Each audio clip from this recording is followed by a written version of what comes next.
அந்த ஊருக்கு பேரே வந்து கொரியான்னு வந்து காரணமே வந்து கொரியா அப்படின்ற பேர்லேயே ஒரு மன்னர் பரம்பரை இருந்தாங்க. கோரியா அப்படின்னு இருந்தாங்க. அதுக்கப்புறம் பார்த்திங்கன்னா கொஞ்சம் காலத்துக்கு வந்து அந்த நாட்டுக்கு பேரே வந்து ஜோஷான் அப்படின்னு வச்சுருந்தாங்க. ஏன்னா அந்த ஜோஷான்னு இன்னொரு மன்னர் பிரிவு ஆட்சி பண்ணிக்கிட்டு இருந்தாங்க. இந்த பிரிவெல்லாம் இங்கே வந்ததுக்கு காரணமே என்னன்னு பார்த்தீங்கன்னா, 48 சுதந்திரம் அடைஞ்சு இன்றைக்கி வந்து முக்கியமான ஒரு பெரிய எக்ஸ்போர்ட் பண்ணக்கூடிய நாடாகவும் இம்போர்ட் செய்யக்கூடிய நாடாகவும் கொரியா வளர்ந்துருக்கு. அப்படின்னா அந்த மக்களின் உழைப்பு, அந்த மக்களின் டெடிக்கேட்டடான ஒரு உழைப்பு, முழுமையான ஒரு ஜனநாயக நாடு அப்படின்னு சொன்னால் முழுக்க முழுக்க அங்கே வந்து இந்த கலை இலக்கியம் போன்றவற்றுக்கு முழு சுதந்திரம் இருக்கணும். எல்லா இடத்துலையும் ஒரு சென்சார் போர்டை வை, இதை தாண்டி அதை பார்க்கக்கூடாது, அதை தாண்டி இதை செய்யக்கூடாது அப்படின்னு. இப்போ ரீசெண்டாக பார்த்துப்பீங்க, இந்த பிடிஎஸ் மட்டும் இல்லை, இளைஞர்கள் மத்தியில் இந்த கொரியன் சீரீஸ் பார்க்குறதுன்றதே ஒரு பெரிய பைத்தியம் மாதிரி ஆயிடுச்சு. இந்த கொரியன் சீரீஸு, அப்புறம் இந்த அதுலேயே கொரியன் வேம்பயர் சீரீஸு, இது எல்லாத்துக்குமே ஆரம்ப கட்டம் எங்கேருந்து வருது அப்படின்னு பார்த்தா ரொம்ப பின்னாடி இருந்த ஒரு நாடு. அதாவது 1950களில் பர் கேபிட்டா இன்கம் வந்து வெறும் $94 இருந்த ஒரு நாடு இன்னைக்கு உலகின் 9வது இடத்துல இருக்குது எக்ஸ்போர்ட் அண்ட் இம்போர்ட்டில். உலகத்துலேயே நீங்கள் அங்கே இருக்கக்கூடிய இன்டர்நெட் ஸ்பீடு நீங்கள் வேறு எங்கேயுமே பார்க்க முடியாது. கொரியன் மாடல் அப்படின்றது எப்படி டெவலப் ஆச்சு அப்படின்னா இப்படி தான். இந்த 3 விஷயத்தை அவங்க உறுதி பண்ணாங்க. சூப்பர் ஃபாஸ்ட் ட்ரெயின்ஸு, உலகத்தில் வேறு எங்கேயுமே அந்த ஃபாஸ்ட்டில் ட்ரெயின், அதாவது வித்தின் த சிட்டிக்குள்ளே. புல்லட் ட்ரெயின்லாம் இருக்குது ஜப்பானில், அதை விட்டுருங்க. நம்ம சொல்கிறது அந்த உள்ளேயே இன்டர் கனெக்டிவிட்டியாக அவ்வளோ சூப்பர் ஃபாஸ்ட்டான ட்ரெயின்ஸ் வந்து வேறு எங்கேயுமே கிடையாது. ரெண்டாவது, எஜுகேஷனில் பயங்கரமாக கான்சன்ட்ரேட் பண்ணியிருக்காங்க. 63% ஜிஆர் வந்திருக்கிறாங்க. அப்போ நம்ம தமிழ்நாடு வந்து யார் கூட காம்பீட் பண்ணணும்னா சவுத் கொரியா கூட தான் காம்பீட் பண்ணணும். அமெரிக்கா கூட காம்படிஷன் வேண்டியதில்லை, ஏன்னா அவன் நமக்கு பின்னாடி தான் இருக்கான். ரெட்ரோலுக்ஸ் நேயர்களுக்கு வணக்கம். இன்றைய நேர்காணல் நிகழ்ச்சியில் நம்மளுடன் இணைந்திருப்பவர் எழுத்தாளர் திரு கிருஷ்ணவேல் டிஎஸ் அவர்கள். வணக்கம் சார். வணக்கம் சார். கடந்த பதிவில் பார்த்தீங்கன்னா நம்ம நார்த் கொரியா பற்றி பார்த்துருந்தோம், கிம் ஜாங் உன் அவரை பற்றி பார்த்துருந்தோம். இந்த தடவை வந்து நம்ம சவுத் கொரியா அதை பற்றி கொஞ்சம் பார்ப்போம். இந்த சவுத் கொரியான்னு சொல்லும்போது நம்மளுக்கு வந்து இந்த கேபாப், இந்த பிடிஎஸ்ன்ற ஒரு கலை நிகழ்ச்சி குழு ஒன்று இருக்குது, பாடகர் குழு ஒன்று இருக்குது. அவங்களோட வருமானத்தில் தான் இந்த சவுத் கொரியாவே போயிட்டுருக்குன்றாங்க. அது இல்லாமல் அந்த பிளாஸ்டிக் சர்ஜரி போன்ற விஷயங்கள் எல்லாமே சவுத் கொரியாவில் வந்து அதிகமாக இருக்குது. இப்போ ரீசெண்டாக பார்த்தீங்கன்னா கூட ஒரு 4 நாளைக்கு முன்னாடி கூட கரூர்லேருந்து 2 பொண்ணுங்க நான் வந்து அவங்கள போய் பார்க்க போகிறேன் அப்படின்னு சொல்லிட்டு வீட்டிலேருந்து பணத்தெல்லாம் எடுத்துகிட்டு கிளம்பி போகிறாங்க. இங்கே இருக்கிற அந்த சவுத் கொரியா மேலே இருக்கிற கிரேஸ், அந்த கேபாப் அந்த குழு மேலே இருக்கிற கிரேஸ், இதை பற்றி கொஞ்சம் விளக்கி சொல்லுங்கள் சார். இந்த பிடிஎஸ் குரூப்புன்றது மட்டும் இல்லை, சவுத் கொரியான்னு எடுத்திங்கனாலே, இல்லை கொரியான்னு சொன்னாலே சவுத் கொரியாவை தான் மென்ஷன் பண்ணுற மாதிரி தான் உலக அரங்கில் பார்க்கப்படுது. நார்த் கொரியாவை வந்து முழுக்க அந்த கம்யூனிஸ்ட் திரையில் சிக்கி கொண்டதுனால இவங்க இந்த சைடை மட்டும்தான் வந்து கொரியா அப்படின்றதோட கணக்கெடுக்கிறாங்க. அதோடு சேர்த்து அந்த பகுதியில் பார்த்திங்கன்னா 4 ஏஷியன் டைகர்ஸ் அப்படின்னு சொல்லுவாங்க. ஆசியாவின் 4 புலிகள் அப்படின்னு. யாரெல்லாம் அப்படின்னு பார்த்திங்கன்னா Singapore, Hong Kong, south Korea, Taiwan.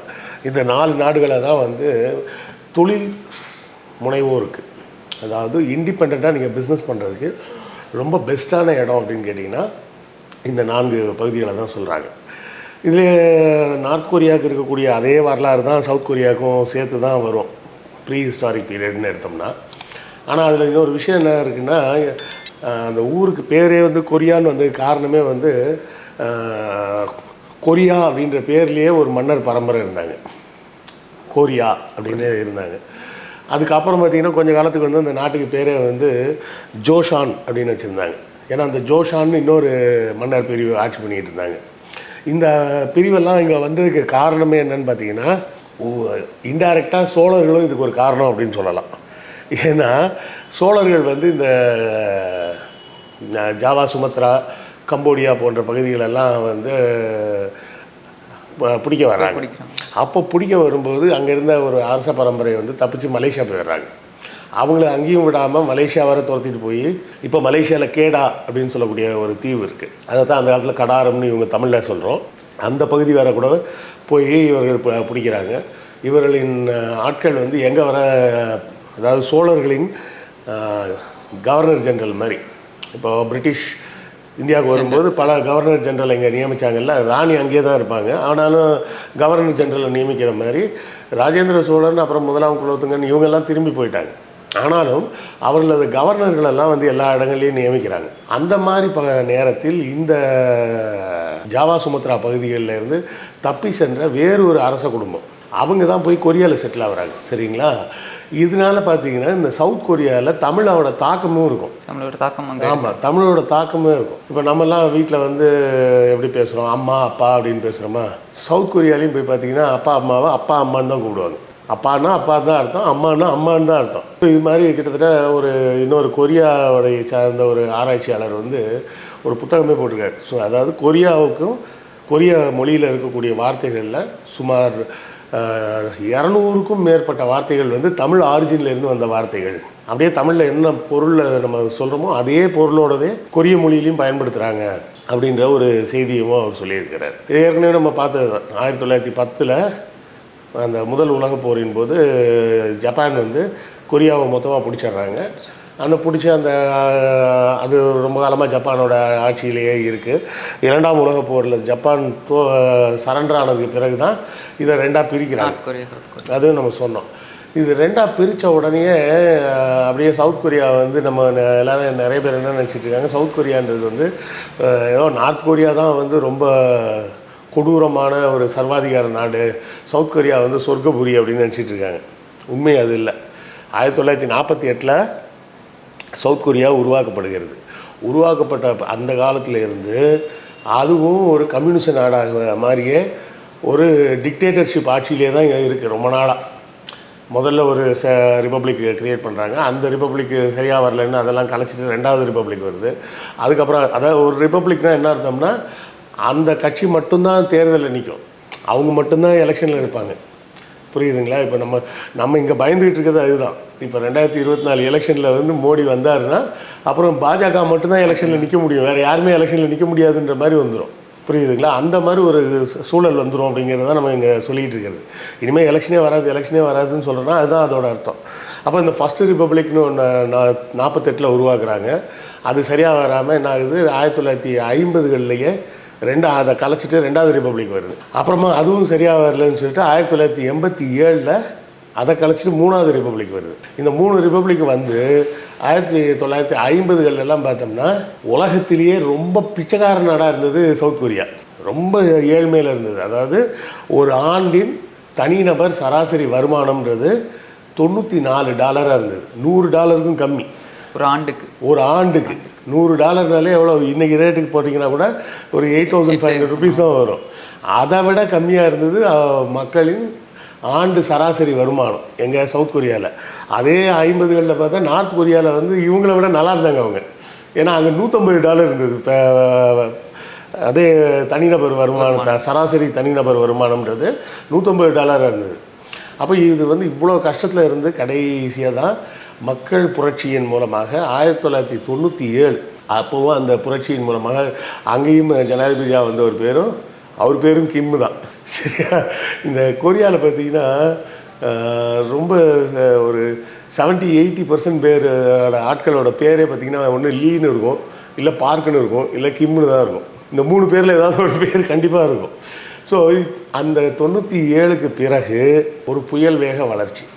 நல்லா யோசிச்சு பாருங்கள். எப்போது 48 சுதந்திரம் அடைஞ்சு இன்றைக்கி வந்து முக்கியமான ஒரு பெரிய எக்ஸ்போர்ட் பண்ணக்கூடிய நாடாகவும் இம்போர்ட் செய்யக்கூடிய நாடாகவும் கொரியா வளர்ந்துருக்கு அப்படின்னா அந்த மக்களின் உழைப்பு, அந்த மக்களின் டெடிக்கேட்டடான ஒரு உழைப்பு. அவங்க மாதிரி ஒரு டெடிக்கேட்டடாக உழைக்க முடியாது. ஜப்பானுக்கு அடுத்தபடியாக நம்ம சொல்லணும்னா நாட்டுக்காக கடுமையாக வேலை செய்யக்கூடியவர்கள் இந்த கொரியா நாட்டுக்கு. லிட்ரஸி லெவல்லையும் அவங்க லிட்ரஸிலையும் பார்த்தீங்கன்னா இப்போ நம்ம வந்து அமெரிக்கா வந்து முன்னேறிய நாடுன்னு நம்ம சொல்லிகிட்டு இருக்கோம். அதாவது இந்த GER ரேஷியோ அப்படின்னு சொல்லுவாங்க, கிராஸ் என்ரோல்மெண்ட் ரேஷியோ அப்படிம்பாங்க. அதாவது பள்ளியை முடித்து கல்லூரியில் போய் படிக்கிறது, ஏதாவது ஒரு பட்டப்படிப்பு, அது BAவாக இருக்கலாம், BCOMமாக இருக்கலாம், BEயாக இருக்கலாம், MBBSஆக இருக்கலாம், என்ன வேணால் இருக்கலாம். அந்த பள்ளி படிப்பை முடிச்சுட்டு அதுக்கு மேலே உள்ள பட்டப்படிப்பு அப்படின்னு பார்த்தோம்னா அமெரிக்காவோட GER ரேஷியோ எவ்வளோ அப்படின்னு பார்த்தீங்கன்னா 43%. இந்தியாவோட ஆவரேஜ் பர்சன்டேஜ் எவ்வளோன்னு பார்த்தீங்கன்னா 26%. தமிழ்நாட்டோட ஆவரேஜ் எவ்வளோ தெரியுமா? 52%. நம்மளோட GER ரேஷியோ வந்து அமெரிக்காவோட ஜாஸ்தி. அமெரிக்காவோட 9% ஜாஸ்தி. சவுத் கொரியாவோட ரேஷியோ எவ்வளோ தெரியுங்களா? 63%. அதாவது அமெரிக்காவில் இருக்கக்கூடிய பட்டதாரிகளின் எண்ணிக்கையை விட இவங்க 20% ஜாஸ்தியாக இருக்காங்க. ஆனால் மக்கள் தொகை ரொம்ப கம்மி. சரியா? மக்கள் தொகை வந்து அமெரிக்காவில் எடுத்திங்கன்னா கிட்டத்தட்ட 30 கோடி பேர் என்னவா இருக்கிறாங்க, 28 30 கோடி பேர். இங்கே வெறும் 5 கோடி பேர் தான், 5-5.5 கோடி பேர் தான் மக்கள். அதில் பாதிக்கும் மேற்பட்ட 60% மேற்பட்டவர்கள் எல்லாருமே பட்டதாரிகள். அதில் இன்னொரு முக்கியமான விஷயம் என்னென்னு கேட்டிங்கன்னா, அவர்கள் படிப்பு வந்து தாய்மொழியில் தான் படிக்கிறாங்க, ஆங்கிலம் கிடையாது. சரியா? ஆங்கிலம் வந்து தேவைன்னா படிப்பாங்க, மற்றபடி ஆங்கிலம் கிடையாது. இதில் ஒரு பெரிய வேடிக்கை என்னென்னா, இங்கே இப்போ இல்லை, நான் சொல்கிறது ஒரு 8 வருஷம் முன்னாடி இருக்கும். அப்போ நம்ம இந்த ஆன்லைன் விளம்பரங்கள்லாம் நம்ம பண்ணி கொடுப்போம். அப்போது இங்கே ஸ்ரீபெரும்புதூரில் ஒரு கார் கம்பெனிக்கு தான் போயிருக்கோம். போய் பிச் பண்ணுறோம், இது மாதிரி இதெல்லாம் பண்ணித்தரோம் அப்படின்றதுக்காக சொல்கிறதுக்காக போகிறோம். அந்த எம்டிக்கு, அந்த கம்பெனிக்கு எம்டியாக தமிழ்நாட்டுக்கு டிவிஷனுக்கு எம்டியாக ஒருத்தரை போட்டிருப்பாங்கல்ல, அவருக்கு சுத்தமாக இங்கிலீஷ் தெரியாது. அவர் ஒய்ஃபு பிள்ளைங்களோட இங்கே வந்துட்டாங்க. ஆனால் ஒரு வார்த்தை கூட இங்கிலீஷில் தெரியாது. அவருக்கு கொரியன் மட்டும்தான் தெரியும். டிரான்ஸ்லேஷனுக்கு ஒரு ஆளை போட்டிருக்காங்க. நாங்கள் இங்கிலீஷில் சொல்லுவோம், அவர் அதை கொரியனில் சொல்லுவார். அப்புறம் அவர் கொரியனில் என்ன சொல்கிறாருன்னு கேட்டு எங்கள்கிட்ட சொல்லுவார். நடுவில் என்ன பண்ணார், நிப்பாட்டு அப்படின்னாரு. அவங்களோட அந்த சிந்தனை தெளிவு எப்படி இருக்குன்னு. இங்கே வந்து ரங்கராஜன் ஒரு ஆள் தான் எங்களுக்கு டிரான்ஸ்லேட்டர். அப்போ கொஞ்ச நேரத்தில் என்னவோ நிப்பாட்ட சொல்லிட்டு என்னவோ சொன்னாங்க, என்னவோ பேசிக்கிட்டே இருந்தாங்க. பேசிட்டு கொஞ்ச நேரம் கழித்து அவர் போயிட்டார். இன்னொருத்தர் வந்தார், அவர் கொரியன், அவர் இங்கிலீஷில் டிரான்ஸ்லேட் பண்ணார். என்ன வேடிக்கை நடந்திருக்குன்னா, அந்த ஆள் கேள்வி கேட்டிருக்கிறார், எனக்கு இங்கிலீஷ் தெரியாது, அவங்க இங்கிலீஷில் சொல்கிறாங்க, நீ அதை கேட்டு எனக்கு கொரியனில் சொல்கிறேன். அவங்களுக்கு தமிழ் தெரியும்ல, நீ ஏன் நான் சொல்கிறத தமிழில் அவங்கள்ட்ட சொல்லாமல் இங்கிலீஷில் சொல்கிறேன் அப்படின்னு கேட்டார். அவர் கேள்வி கரெக்டு தானே. இதுக்கு நடுவில் இங்கிலீஷ் எதுக்கு? அவர் தமிழ் பேச தெரிஞ்சவர், நான் கொரியன் பேச தெரிஞ்சவர். அவர் எதுக்காக இங்கிலீஷில் சொல்கிறாருன்னு எனக்கு தெரியல. இதான் சொல்லியிருக்காரு, நான் வந்து இங்கிலீஷில் ஏன் பேசுகிறேன்னு புரியலன்ட்டு. அவர் உங்கள் 2 பேருக்கும் தமிழ் தெரியும்ல, நீ தமிழில் அவர் சொல்ல வேண்டியதுன்னா நீ அதை கேட்டு எனக்கு கொரியனில் சொல்ல வேண்டியதுன்னு. சரி, அவராது இங்கிலீஷில் சொல்கிறாரு, சொல்லிட்டு போட்டோம். நீ அதை கேட்டு தமிழில் சொல்ல வேண்டியதுன்னா, ஏன்னா நான் சொல்கிறத நீ எதுக்கு இங்கிலீஷில் சொல்கிற அவர்கிட்ட அப்படின்னு கேட்டிருக்காரு. அதாவது வந்து அந்த கொரியன் இன்னொருத்தர் வந்தார்ல, அவர் தான் சொன்னார். அப்போ அதுக்கு தான் கேட்டிருக்காரு, அப்போ எனக்கு தமிழ் தெரிஞ்ச ஒரு ஆள் எதுக்கு, இங்கிலீஷ் தெரிஞ்ச ஆளே எனக்கு போதுமே டிரான்ஸ்லேஷன் பண்ணுறதுக்கு, அவன் கொரியனும் இங்கிலீஷும் தெரிஞ்சவனா இருந்தால் போதுமே, எனக்கு எதுக்கு தமிழ் தெரிஞ்ச ஒரு ஆள் எதுக்கு அப்படின்னு கேட்டான். அப்போது யோசிச்சு பாருங்கள், அவங்களோட தெளிவு எப்படி இருக்குன்னா, மொழி என்பது ஒரு கம்யூனிகேஷனுக்கு தான். அது கொரியனா, தமிழா, தெலுங்கா அப்படின்றதெல்லாம் பிரச்சனையே கிடையாது. நடுவில் டிரான்ஸ்லேட் பண்ண ஒரு ஆள் இருந்தால் போதும் அப்படிங்கிறது தான் அவரோட சிந்தனையாக இருக்குது. அப்போ அது அந்த ஒரு நபரின் சிந்தனை இல்லை, அந்த நாட்டு மக்களின் சிந்தனையே அப்படி தான் இருக்குது. அதனால தான் பார்த்திங்கன்னா, கொரியாவில் வந்து பல்வேறு விதமான பொருட்களை அவங்க உற்பத்தி பண்ணுறாங்க. இந்த பொருட்கள் உற்பத்தி பண்ணுறதுல 2 விஷயம் இருக்குது. ஒன்று வந்து வெறுமனே இன்ஜினியரிங் படித்தா மட்டும் பொருள் உற்பத்தி பண்ணிட முடியாது. அந்த நாட்டில் வந்து டூல் ரூம் டிசைனர்ஸ்னு ஒன்று இருக்குது. டூல் ரூம் டிசைனர் அப்படின்னா, ஒரு பொருளை உற்பத்தி பண்ணுறதுக்கு தேவையான, இப்போ இந்த ஃபோன் இப்படி இருக்குன்னா, இந்த ஃபோன் ஏன் இந்த வடிவத்தில் கொண்டு வர்றதுக்கு தேவையான இந்த டையெல்லாம் செய்வாங்க பார்த்தீங்களா, அந்த மாதிரி விஷயத்தை தான் டூல் ரூம்னு சொல்கிறது. ஒரு ஃபோனுன்றது வந்து ஒன்றும் பெரிய விஷயம் கிடையாது. ஒரு எஃப்எம் டிரான்ஸ்மிட்டரு, ஒரு எஃப்எம் ரிசீவர், இது 2 இருந்ததுன்னா மொபைல் ஃபோன், அவ்வளோதான். ஆனால் அதை வந்து அந்த கஸ்டமருக்கு கொண்டு போய் கொடுக்க வேண்டிய பேக்கேஜ் மாடலில் செய்யணும் பார்த்தீங்களா, இந்த டூல் ரூம் வந்து நம்ம ஊரில் கிடையாது. எங்கெல்லாம் இந்த டூல் ரூம் நிறையா இருக்கும் அந்த நாடுகள் தான் பார்த்தா உற்பத்தியில் பெருசாக இருக்கும். சைனாவில் டூல் ரூம் ஜாஸ்தி, ஹாங்காங்கில் டூல் ரூம் இருக்குது, சிங்கப்பூரில் இருக்குது, கொரியாவில் இருக்குது, ஜப்பானில் இருக்குது. அதனால தான் அங்கேருந்து நிறைய பொருட்கள் உற்பத்தி ஆகுது. இங்கே வெறும் இன்ஜினியர் படித்தா மட்டும் பார்த்தாது, அந்த இன்ஜினியரிங்கை உள்வாங்கணும். அதை உள்வாங்கிறதுக்கு முதல்ல அவங்களுக்கு இந்த டூல் ரூம்ஸுன்றதே இங்கே முதல்ல கிடையாது. அதனால தான் எல்லா பெரும்பான்மையான இன்ஜினியர்ஸ் வந்து வெளிநாட்டுக்கு வேலைக்கு போயிடுறாங்க. இங்கே அவங்க செய்ய வேண்டிய வேலைகளுக்கு ஏற்ற அளவுக்கு வசதி வாய்ப்புகளே இல்லாமல் இருக்குது. அதிகபட்சம் இல்லைன்னா சர்வீஸ் இன்ஜினியராக போகலாம். சரியா? புதுசாக ஒரு பொருளெல்லாம் கண்டுபிடிக்கிறதுக்கு உண்டான வாய்ப்புகள் இங்கே இல்லாமல் போகிறதுக்கு முக்கிய காரணம் அது. அப்போ இந்த கொரியாவில் இந்த விஷயங்கள்லாம் இருக்குதுன்னு சொல்லுவோம். இன்னொரு இன்ட்ரெஸ்டிங் ஃபேக்ட் என்னென்னா, எப்போவுமே கொரியாக்காரங்க வந்து நம்மளோட வயசு ஜாஸ்தியாக இருப்பாங்க. இந்த பாயிண்ட் உங்களுக்கு புரியுதா? கொரியாக்காரங்க நம்மளோட எப்போவுமே வயசு ஜாஸ்தியாக இருப்பாங்க. இது என்ன சார் லாஜிக்கு, நம்மளோட கம்மியாக பிறந்தவங்கலாம் இருக்க மாட்டாங்களா அப்படின்னு. இல்லை, அது ரீசெண்டாக படித்தேன். அது என்னென்னா, அந்த 1 மாதம் அந்த வயிற்றுக்குள்ளே இருக்கிறதுலேருந்தே அந்த அதுலேருந்தே கணக்கு எடுத்துப்பாங்க. இப்போ 1990 ஒருத்தன் வந்து இந்தியாவில் பிறந்தான்னா அவனுக்கு இன்றைக்கி தேதி என்ன வயசு இருக்கும்? 34 வயசு இருக்கும். கரெக்டாக 34 வயசு இருக்கும். ஆனால் கொரியாவில் பிறந்தவனுக்கு 35 வயசாக இருக்கும். ஏன்னா அவன் பிறக்கும் போதே 1 வயசுன்னு தான் கணக்கெடுத்து தான் கணக்கு போடுறாங்கன்றது இது ஒரு ஃபன் ஃபேக்ட்னு கூட நீங்கள் வச்சுக்கலாம். அதுக்கப்புறம் இப்போ நீங்கள் கேட்டிங்களே இந்த ஒரு பிடிஎஸ்னு ஒரு ட்ரூப்பை பற்றி, அந்த ட்ரூப் வந்து 2013 தான் வராங்க. அதாவது 97க்கு பிறகு இன்றைய ஐஎம்எஃப்லேருந்து கடன் வாங்கி அந்த பொருளாதாரத்தை தூக்கும்போது டெமோக்ரஸி ஃபுல் டெமோக்ரஸியாக கொண்டு வரணும் அப்படின்றாங்க. அப்படி கொண்டு வரும்போது தான் என்ன ஆகுது, முழுக்க உற்பத்தியில் இறங்குறாங்க. உற்பத்தி சார்ந்த வேலைகள், பொருட்கள் உற்பத்தி, இந்த மாதிரிலாம் நம்ம மோடிஜி மாதிரி சும்மா மேக் இன் இண்டியான்னு கதையெல்லாம் விடலை. உண்மையிலே மேக் இன் கொரியான்னு ஆரம்பிக்கிறாங்க. இப்போ இந்த எல்ஜி மாதிரி பெரிய பெரிய பிராண்டெல்லாம், சாம்சங் கம்பெனி, ஆமாம், இது மாதிரி பெரிய பெரிய பிராண்டெல்லாம் வந்து உருவாகுது. அப்போ அந்த பிராண்டுகள்லாம் டெவலப் ஆகுது. இப்படி ஒன்றையாக டெவலப் பண்ணும்போது அந்த நாடு வந்து தொழில்நுட்பத்தில் ஃபாஸ்ட்டாக டெவலப் ஆகுது. அப்படி டெவலப் ஆகும்போது ஒரு டெமோக்ரஸியான ஒரு நாடுன்னா என்ன அர்த்தம் அப்படின்னா, முழுமையான ஒரு ஜனநாயக நாடு அப்படின்னு சொன்னால் முழுக்க அங்கே வந்து இந்த கலை இலக்கியம் போன்றவற்றுக்கு முழு சுதந்திரம் இருக்கணும். எல்லா இடத்துலையும் ஒரு சென்சார் போர்டை வை, இதை தாண்டி அதை பார்க்கக்கூடாது, அதை தாண்டி இதை செய்யக்கூடாது அப்படின்னு. இப்போ ரீசெண்டாக பார்த்துப்பீங்க, இந்த பிடிஎஸ் மட்டும் இல்லை, இளைஞர்கள் மத்தியில் இந்த கொரியன் சீரீஸ் பார்க்குறதுன்றதே ஒரு பெரிய பைத்தியம் மாதிரி ஆயிடுச்சு. இந்த கொரியன் சீரீஸு, அப்புறம் இந்த அதுலேயே கொரியன் வேம்பயர் சீரீஸு, இது எல்லாத்துக்குமே ஆரம்ப கட்டம் எங்கேருந்து வருது அப்படின்னு பார்த்தா இந்த 2013 இந்த பிடிஎஸ் டீம்லேருந்து தான் வருது. இவங்க தான் வந்து இந்த மியூசிக் அப்படின்ற ஒரு பிளாட்ஃபார்மில் ஒரு பெரிய லெவலில் ஹிட் ஆகுறாங்க. ஹிட் ஆகும்போது அந்த மாடர்ன் ஸ்டைல் ஆஃப் லிவிங் அப்படிங்கிறது வருது. அதுலேயும் பார்த்திங்கன்னா சவுத் கொரியன்ஸ் வந்து எந்த அளவுக்கு பண வசதி படைத்தவர்களாக இருக்காங்கன்னா, கிட்டத்தட்ட கால்வாசி மக்கள் வந்து எல்லாருமே பிளாஸ்டிக் சர்ஜரி பண்ணியிருக்காங்களாம். மூக்கு எனக்கு வேறு மாதிரி இருக்குது, அந்த இந்த சின்ஸை மாற்றுங்க, அதை மாற்றுங்க, இதை மாற்றுங்கன்னு ஒரு 1/4 பங்கு, அதாவது மொத்த மக்கள் தொகையிலேயே கால்வாசி மக்கள் வந்து எல்லாருமே பிளாஸ்டிக் சர்ஜரி பண்ணுவாங்க. அந்த அந்த கொரியன் சீரீஸ் எல்லாம் நீங்கள் பார்த்தாலே தெரியும். எல்லாருமே பார்த்தா கிட்ட ஒரே மாதிரி இருக்கிற மாதிரி இருப்பாங்க. அந்த ஃபேஸை வந்து அதே மாதிரி அப்படி நீள முகமாக, கொஞ்சம் நீள மூக்கா, அந்த அந்த அந்த அந்த ஸ்டீரியோ டைப்பை உருவாக்குனதும் இந்த மியூசிக் ட்ரூப் தான். இந்த மியூசிக் ட்ரூப்பை தொடர்ந்து தான் இந்த மாதிரி ஒரு ஸ்டீரியோ டைப்பிங் வருது. அதை தொடர்ந்து மக்கள் மத்தியில் இந்த பல்வேறு இந்த வெப் சீரீஸு, இந்த வெப் சீரிஸ் வரும்போது என்னென்னா, இப்போ கொரியாவும் பார்த்திங்கன்னா சைனாவை போல், இந்தியாவை போல் ஒரு மாதிரி கல்ச்சுரலாக ட்ரெடிஷ்னலாக இருக்கணும்னு விருப்பப்படக்கூடிய ஒரு மக்கள் தான். அங்கேயும் பார்த்திங்கன்னா கையால் வணக்கம் சொல்கிறது, குனிஞ்சு கும்புறது, இதெல்லாம் வந்து வெஸ்டர்ன் சைடில் இருக்காது. வெஸ்டர்ன் சைடில் இந்த குனிஞ்சு கும்புறது இந்த மாதிரி விஷயங்கள் எல்லாமே இருக்காது. இந்த சைடு அது மாதிரி கன்சர்வேட்டிவாக இருக்கக்கூடிய மக்கள் தான். இப்போ அந்த கன்சர்வேட்டிவ் அவுட்லுக்கை விட்டு அவங்கள வெளியே கொண்டு வர்றதே இந்த வெப் சீரிஸோ போன்றவையில் தான். எப்போதுமே ஒரு கலை வடிவம் என்ன பண்ணணும்னா ஒரு மக்களின் அந்த வாழ்க்கை முறையை மாற்றும். இப்போ இந்த ஒருதலை ராகம் படம்லாம் அந்த காலத்தில் பார்த்தீங்கன்னா, அப்போ நான் வந்து ஸ்கூலு, ஆனால் அந்த டைமில் காலேஜ் படிக்கிற பசங்கள்லாம் பார்த்தீங்கன்னா எல்லாம் அந்த பெல் பாட்டம் மாதிரி ஒரு பேண்ட்டை போட்டுக்கிட்டு தான் சுற்றுவாங்க. அப்போது ஒரு கலை வடிவம் வந்து ஒரு வகையாக போய் மக்கள்கிட்ட ரீச் ஆகிருச்சு அப்படின்னு சொன்னால் உடனடியாக அது அந்த இளைய தலைமுறையின் மீது ஒரு பெரிய மாற்றத்தை உருவாகும்.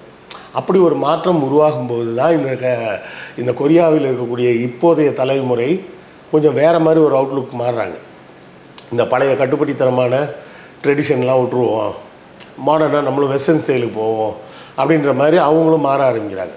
இந்த வெஸ்டர்ன் ஸ்டைலுக்கு போவோன்றதை வந்து ஜப்பான் வந்து 1800களிலே பண்ணிட்டாங்க. அதனால தான் அது இங்கே உலகத்தோட சூப்பர் பவரில் ஒன்றா போயிடுச்சு. இப்போ ரொம்ப பின்னாடி இருந்த ஒரு நாடு, அதாவது 1950களில் பர் கேபிட்டா இன்கம் வந்து வெறும் $94 இருந்த ஒரு நாடு இன்றைக்கி உலகின் 9வது இடத்துல இருக்குது எக்ஸ்போர்ட் அண்ட் இம்போர்ட்டில். உலகத்துலேயே நீங்கள் அங்கே இருக்கக்கூடிய இன்டர்நெட் ஸ்பீடு நீங்கள் வேறு எங்கேயுமே பார்க்க முடியாது. நம்ம ஊரில் அதிகபட்சமே இப்போ தமிழ்நாட்டில் பார்த்தீங்கன்னா 200 ஜிபிபிஎஸ் தான் சொல்கிறாங்க, எம்பிபிஎஸ், ஜிபிபிஎஸ் கூட இல்லை, 200 எம்பிபிஎஸ் தான் சொல்கிறாங்க. அங்கே ஜிபிபிஎஸ்லாம் தாண்டி போயிட்டாங்க, புரியுதா ஸ்பீடு.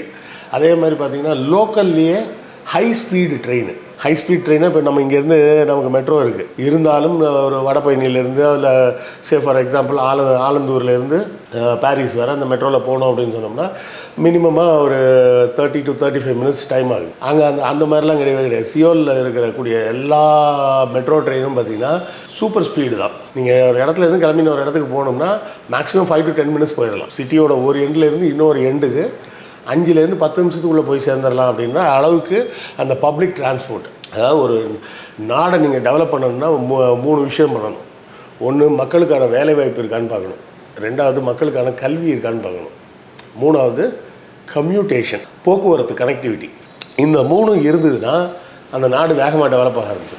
இப்போது நான் சென்னையிலேயே ஏன் உட்காந்துருக்க வேண்டியிருக்கு, எனக்கு வேலை பூரா சென்னையில் இருக்குன்றதுனால நான் இங்கே உட்காந்துக்கிறேன். இப்போ இதே நான் ஆனால் இதை விட கம்மியான வாடகையில் எனக்கு காஞ்சிபுரத்தில் வீடு கிடைக்கும். இங்கே நான் கொடுக்குற வாடகையை விட காஞ்சிபுரத்தில் கம்மியான வாடகை கிடைக்கும். ஆனால் காஞ்சிபுரத்துலேருந்து நான் சென்னை சிட்டிக்குள்ளே வந்துட்டு போகிறதுக்கு வந்து போகிறதுக்கு 10 நிமிஷத்தில் என்னால் வந்துட்டு போக முடியும் அப்படின்னு சொன்னால் நான் இங்கே இருக்க பாருண்ணா காஞ்சிபுரத்துக்கு போயிடுவேன்.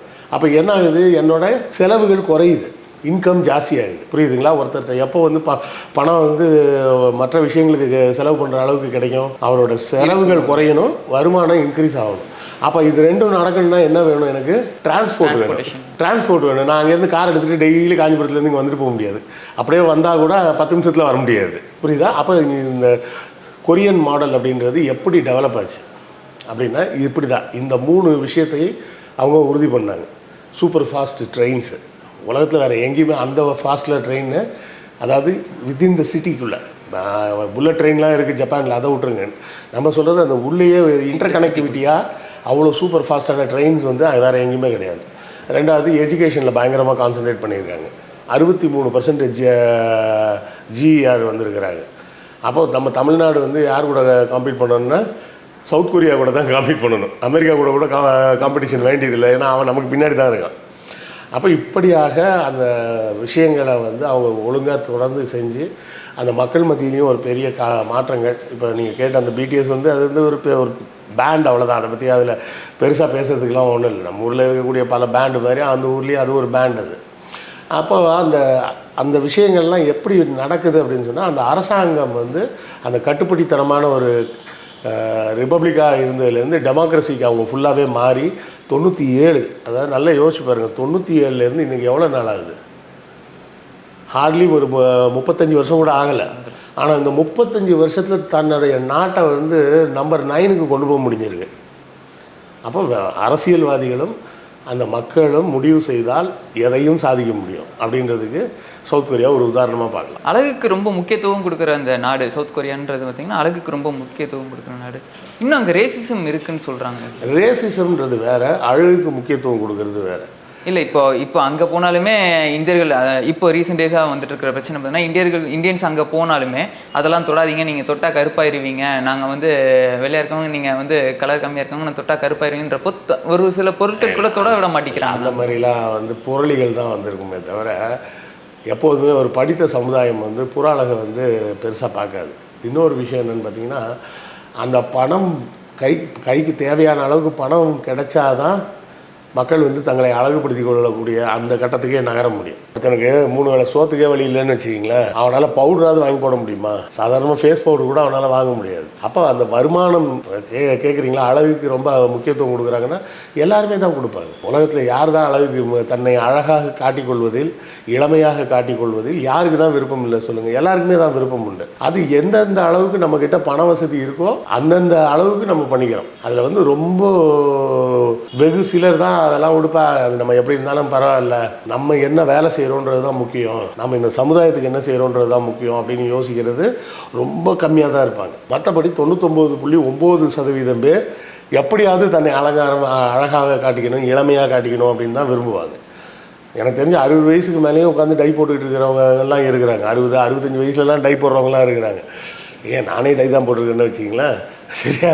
ஸோ அந்தந்த பண வசதிகள் அவர்களுக்கு இருக்கக்கூடிய வசதி வாய்ப்புகளை பொறுத்து தங்களை அழகாக காட்டிக்கொள்வதில் விருப்பப்படுறாங்க. நாட்டோட சராசரி வருமானமே ஜாஸ்தியாக இருக்குது அப்படின்றப்போ அவர்களால் அதை அஃபோர்ட் பண்ண முடியுது. நிறைய பேர் படிச்சிருக்காங்க அப்படின்றதுனால அந்த சேவைகளை செய்யக்கூடிய மருத்துவர்களும் அதிகமாக இருக்காங்க. இப்போ மருத்துவர்கள் அதிகமாக இருக்கிறதுனால என்ன ஆகுது, அவங்களுக்குள்ள காம்படிஷன் ஆகுது. அப்போ அவங்க பண்ணக்கூடிய சார்ஜஸ் குறையுது.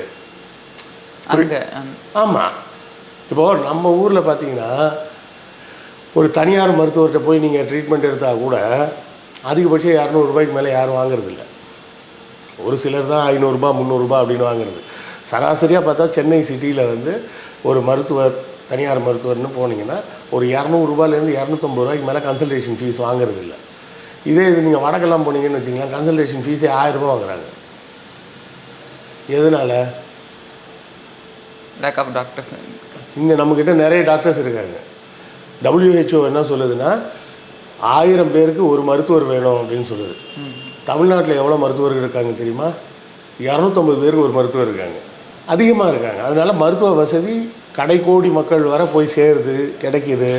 அதே விஷயந்தான் அங்கேயும் அந்த ஜிஆர் ஜாஸ்தியாக இருக்கிறதுனால அங்கேயும் மருத்துவர்கள் அதிகம்ன்றப்ப என்ன பண்ணுறாங்க, சாதா ட்ரீட்மெண்ட்டை விட காஸ்மெட்டிக் ட்ரீட்மெண்ட்டுக்குன்னு போகிறாங்க. ஏன்னா சாதாரணமாக ட்ரீட்மெண்ட் பண்ண வேண்டிய அவசியம் இல்லை. நீங்கள் உங்களுக்கு தேவையான அளவுக்கு பண வசதிகளும் சுத்தம் சுகாதாரம்லாம் இருந்தாலே பெரும்பாலும் வரக்கூடிய வியாதிகள் நோய்கள் வராது. சரியா? உங்களுக்கு சுத்தம் சுற்றுப்புற சூழல் வந்து சுகாதாரமாக இல்லைன்றப்ப தான் பல்வேறு வியாதிகள் வரும். மருத்துவர்கள்கிட்ட போகணும். அந்த சுகாதார அமைப்பெல்லாம் பக்காவாக இருக்கும்போது பெரும்பாலான வியாதிகள் வராது. சாதாரணமாக வரக்கூடிய இந்த சளி தொல்லை, அந்த ஜுரம், வயிற்றால போகுது அப்படின்ற விஷயங்கள்லாம் வரவே வராது. அப்போ மருத்துவர்கள்ட்ட போகிறதே எதுக்காக போவாங்க? மேலும் இப்போ சென்னையிலே பாருங்கள் எத்தனையோ இடங்கள் இருக்குது. லேப்ரோஸ்கோபிக் மூலமாக இல்லை லேசர் சிகிச்சை மூலமாக தொப்பையை குறைக்கிறோம். இப்படி ஒரு விளம்பரம்லாம் நம்ம வந்து 10 வருஷத்துக்கு முன்னாடி பார்த்துருக்க மாட்டோம். சென்னையில், இதே சென்னை சிட்டியில் ஒரு 10 வருஷத்துக்கு முன்னாடி லேசர் சிகிச்சை மூலம் தொப்பை குறைக்கப்படும் அப்படின்னு ஒரு ஆடு நம்ம பார்த்தே இருக்க மாட்டோம். ஆனால் இப்போ பார்க்குறோம். எதனால் பார்க்க முடியுது? அதுக்குண்டான டெக்னாலஜி வந்துருச்சுன்றது ஒன்று, அதை பயன்படுத்தும் அளவுக்கு மக்கள்கிட்ட பணமும் வந்துருச்சுன்றது ஒன்று. புரியுதுங்களா? அது போலத்தான் அங்கேயும் தங்களை அழகுபடுத்திக்கிறாங்க அப்படின்னா, படுத்திக்கிற அளவுக்கு காசு இருக்குது, அதனால பண்ணிக்கிறாங்க. நம்மள்கிட்ட காசு இல்லைன்றதுனால கம்முன்னு இருக்கிறோம். அவ்வளோதான் மேட்ரு. பல தகவல் அளித்தமைக்கு ரெட்ரோலுக்ஸின் சார்பாக மிக்க நன்றி. நன்றி.